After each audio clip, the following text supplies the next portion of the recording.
The witch in the saloon. The scream came from the storeroom. It was soft at first, like a gasp, then louder, cutting through the quiet hum of the evening. I had just finished sweeping the floor of Madame Fafa's saloon when I heard it. I froze, my hand gripping the broom. No one was supposed to be in the storeroom except Madame herself. I tiptoed closer, my heart thudding. The door was ajar, and through the gap, I saw her. Madame Fafa, bent over her small clay pot, her fingers dipped in something slimy. She lifted them, murmuring words under her breath, and wiped the substance onto her hands. Then she rubbed it into her hair like it was the special cream she always boasted about. I wanted to scream, to run. But my legs were glued to the ground. My eyes were wide open, and I couldn't tear them away. That was when she turned. Her gaze locked onto mine. "Efua," she said in her calm, honey-sweet voice, the one she used with customers. But her eyes, they weren't calm. They burned like fire. Madame Fafa was the most admired woman in the village. Her saloon was the busiest, with women traveling from far and wide to use her famous hair cream. "It makes your hair grow like the vines of the forest," they said. And it did. Women with thin, brittle hair left with thick, shining braids. Everyone swore by her skills, her touch, and most of all, her cream. I was her apprentice. I swept the floors, fetched water, and learned how to braid hair from her. She treated me well, until that night. It started the day I saw her in the storeroom. After that, I couldn't unsee it. Whenever she reached for her clay pot to mix her cream, I felt sick.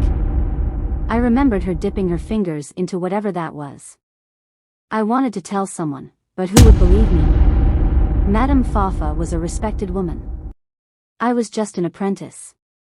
Then I made a mistake. I stopped sweeping when she wasn't looking and sneaked into the storeroom. I wanted to see it up close, to confirm that I wasn't imagining things. I found the pot tucked in a corner. It was small, unremarkable. My hands trembled as I removed the lid. The smell hit me first, sour and earthy, like rotting fruit mixed with something I couldn't describe. The substance inside was thick, pale, and sticky. And I knew. I didn't want to, but I knew what it was. That night, she confronted me. "Did you touch my things?" she asked, her voice low, dangerous. I lied. "No, madam." Her smile returned, but it didn't reach her eyes. "Good. You should not." I thought I was safe. But then strange things began to happen. The saloon became darker, colder, even during the day. The other women noticed it too, but they said it was the harmattan winds. Customers started complaining of headaches, of nightmares after visiting. And then there was Madame herself. She would hum while mixing her cream, but her hum sounded like chants, like something ancient. One Sunday, after church, I decided I couldn't stay silent anymore. I confided in Mama Esi, the choir leader. She told me to pray. She said God would protect me. The next day, Madame asked me to stay late. "We're restocking," she said, her smile too wide. She locked the door behind us. I was alone with her. "You've been snooping where you shouldn't," she said, her voice echoing in the empty room. "And now, you think you can run to your God and escape me?" My blood turned cold. She knew. She came at me with a pair of scissors. I screamed and dodged, knocking over chairs. "Madam, please." I begged. "You want to expose me?" she hissed, her eyes glowing. "You'll never leave this place alive."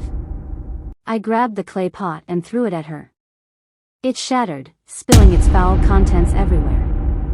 Madame let out a piercing scream, like the cry of a wounded animal. She fell to the floor, writhing, her skin bubbling like hot oil. The door burst open. Mama Esi and some villagers stood there, holding lanterns.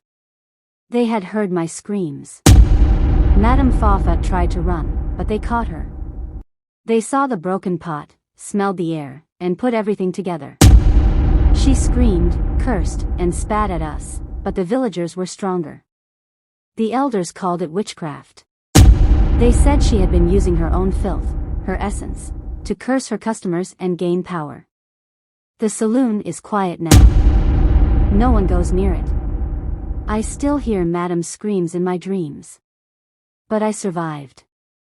God saved me, just like Mama Esi said. And now, the village knows the truth about Madame Fafa. Please subscribe.